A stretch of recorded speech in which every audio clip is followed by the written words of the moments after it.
नमस्कार मित्रांनो, आज काहीतरी तुम्हाला व्हिडिओत नवीन दिसला असेल ते म्हणजे माझी टोपी. याबद्दल आपण सविस्तर बोलणार आहोत कारण आपल्या चित्रपटाचा चॅनल आहे.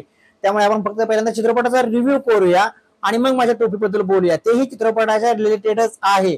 आपण दरवेळी म्हणतो जुनं ते सोनं. हे फक्त आपल्याला ऐकायला आणि बोलायला पण भारी वाटते, पण आपण जुनं कधी आत्मसात केलंय का हा प्रश्न आपण स्वतःला विचारून बघा.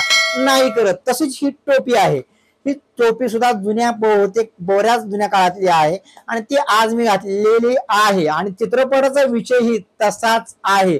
म्हणजे आपण महेश मांजरेकर यांच्या नवीन जो चित्रपट येणार आहे त्याचा ट्रेलर नुकताच रिलीज झालाय. त्या ट्रेलरचं नाव आहे जुनं फर्निचर.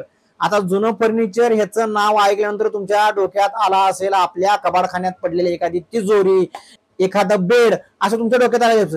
पण तसं काही नाही.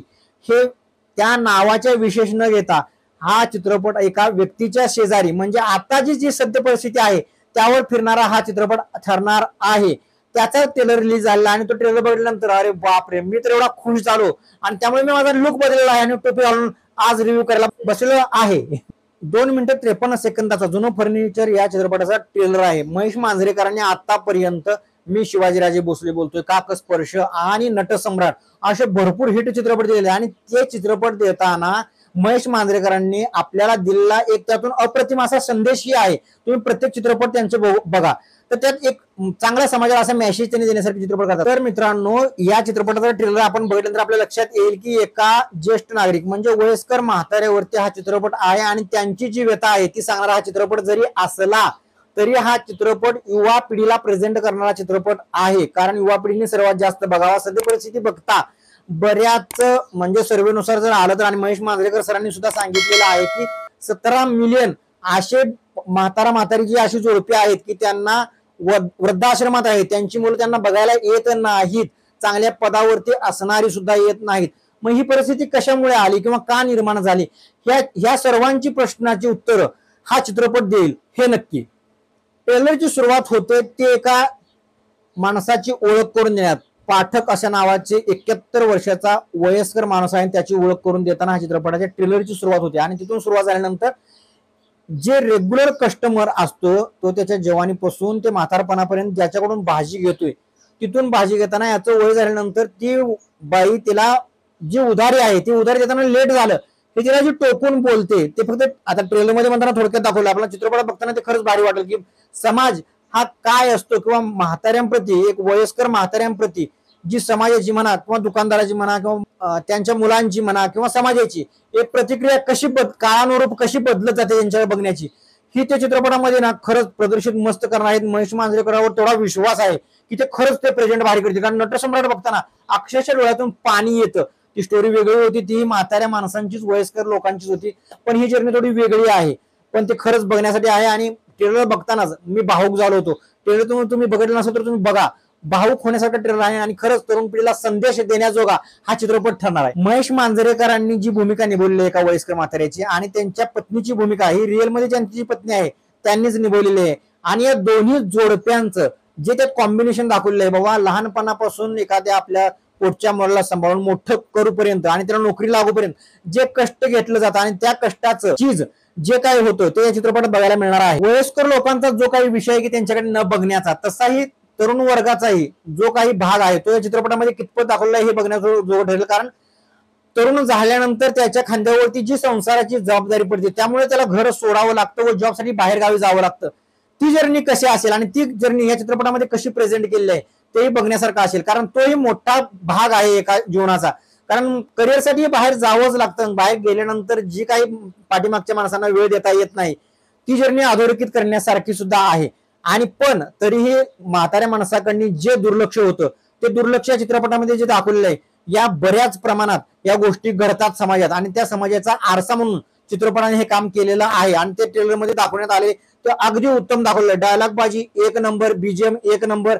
चित्रपटामध्ये जे गाणं एक आता रिलीज झालंय तेही एक नंबर गाणं आहे. तर एकूण एक वयस्कर झाल्यानंतर त्यांना सांभाळणारा मुलगा आणि न सांभाळता त्या ज्या आई त्याची वारते त्यावेळेला त्याला फोन करून ती जी घटना सांगताना महेश मांजरेकर सांगतो त्यावेळेला जो फोन मध्येच कट केला तो सीन पाहता अक्षरशः डोळ्यातून पाणी येतं. असा सिरियसनेस त्या चित्रपटामध्ये भरलेला आहे. आणि मग त्या म्हाताऱ्या जीवाची जी घालमेल सुरू होते की बाबा एकटा पडलेला माणूस घरात काय असतो, त्या चार भिंतीत एकटा माणूस काय करतो, किती घालमेल होत असते. तुम्ही आता सध्या सुद्धा आपलं घर सोडून बघा, घरातली सगळी मंडळी गेली, तुम्ही तरुण वयात का असेनात पण घरात तुम्हाला एकटं नाही करमणार. तशीच परिस्थिती त्या वयाची होते. त्या ह्याच्यात ते दाखवण्याची जर्नी हा चित्रपट नक्की प्रयत्न करेल. पण त्या चित्रपटाच्या जो जुनं फर्निचर लिहिले त्याच्या खाली जे सब टायटल लिहिलं ना, या म्हाताऱ्याला अडवून दाखवा, त्याची जर्नी सुरू होते इथून पुढे की बाबा अडवून दाखवा. म्हणजे जे त्यांच्या त्या वयात त्यांना जो त्रास झाला आणि त्या त्रासाला त्यांनी कंटाळून कुठं आत्महत्या कर वगैरे असं न करता जे एक वेगळं रूप धारण केलं आणि आपल्या मुलाला जी काही सबक शिकवायचं आहे ते दाखवलंय, हे खरंच भारी दाखवलं आणि ते महेश मांजरेकरांना जमण्यासारखं आहे. कारण नंतर तिथून पुढे जे त्याची पत्नी मिले, त्याच्यानंतर ते कोर्टात केस करतात की माझ्या मुलानंच मारलेलं आहे, मग त्यामागचं कारण आपल्याला चित्रपट खरंच बघण्यासारखं ठरेल. आणि ते बघितल्यानंतर बाबा मुलांना मारले कसं, आपली मेंटॅलिटी काय होते, किंवा ते मुलांना मारले तर तो कोर्टापर्यंत येतोय, तर तो वकील ठेवतोय, ते काय असेल जर्नी, मग तो झालेला त्रास, त्याला दावा ठोकलाय की बाबा मला एवढे पैसे माझ्या हक्काचे पाहिजेत, हा जो दावा ठोकलाय कोर्टात. आणि ते जे वाक्य बोललोय ते दमदार वाक्य आहे. महेश मांजरेकरांनी ते अगदी प्रेझेंट मस्त केलेलं आहे. त्यामुळे समाजाला ते खरंच आरसा दाखवेल. आणि तरुण पिढीनं जरी हा वयस्कर माणसाचा चित्रपट असेल, महेश मांजरेकर जसे बोलले की तरुण पिढीनं हा सर्वात जास्त चित्रपट बघावा आणि तरुणपणाने चित्रपट बघितल्यानंतर थोडा का होईना जो समाजात बदल हा चित्रपट करेल तो खरंच बघण्यासारखा असेल. आणि तो खरंच आपल्या सगळ्यांच्या चेहऱ्यावरती आणि त्या म्हाताऱ्या माणसांच्या चेहऱ्यावरती हसू आणण्यासारखा हा बदल असेल असं मला नक्की वाटतंय. आणि असे चित्रपट खरंच यायला पाहिजेत. आम्ही चित्रपटाचे रिव्ह्यू माझ्या चॅनलवरती तुम्ही जाऊन बघा. मी भरपूर सिनेमे येतात, भरपूर सिनेमे जातात, पण आम्ही चित्रपटाचे रिव्ह्यू तेच करतो जे समाजाला आरसा दाखवतील. कॉमेडी चित्रपटाचेही रिव्ह्यू आम्ही केले आहेत, पण समाजाला आरसा दाखवणारे जे चित्रपट आहेत, आपल्या समाजात जे बदल करणार आहेत किंवा आपल्याला मोटिवेशन जे होईल अशा चित्रपटांचे आम्ही रिव्ह्यू केले आहेत. आणि तुम्हाला प्रत्येक चित्रपट हा आपल्याला काही ना काहीतरी देऊन जातो, नक्की देऊन जातो. फक्त आपल्याला तो चष्मा पाहिजे की त्यातून ते आत्मसात करण्याचा. आणि तो चष्मा जरी तुमच्याकडे नसेल तर आमच्या चॅनलला सबस्क्राईब करून ठेवा, म्हणजे आम्ही तुम्हाला त्या दृष्टीने सांगेन की बाबा या चित्रपटामध्ये आपल्याला मोटिवेशन स्टोऱ्या वाचण्यापेक्षा ऐकण्यापेक्षा या चित्रपटातून आपल्याला चांगलं काय घेण्यासारखं आहे. आणि विशेष म्हणजे आमच्या चॅनलची एक खासियत अशी की आपल्या मराठी भाषेत आणि अस्सल मराठी भाषेत आपण सांगून आपल्याला तो चित्रपट फॅमिलीला बघण्यासारखा आहे का हे आम्ही सांगतो. कारण बरेच चित्रपट असे आहेत की बाबा चित्रपट ग्रहात गेल्यानंतर लहान मुलांना आपण घेऊन जातो, लहान मुलांच्या डोळ्यावरती कधी कधी आपल्याला हात ठेवावा लागतो, कारण तसे सीनच प्रेझेंट केले असतात. अरे बाप रे, ये तो धोती खोल रहा है. त्यामुळे तो चित्रपट कसा आहे हे आम्ही भरपूर सांगतो. म्हणून आमच्या चॅनलला सबस्क्राईब करून ठेवा, म्हणजे तुम्हाला असेच नवनवीन चित्रपटाचे रिव्ह्यू आणि तो चित्रपट कसा असेल पाहण्यासाठी याची तुम्हाला नक्की थोडी क्लू आम्ही देऊन जातो. आणि आमच्या या व्हिडिओला इथपर्यंत बघितल्याबद्दल खरंच मनापासून धन्यवाद.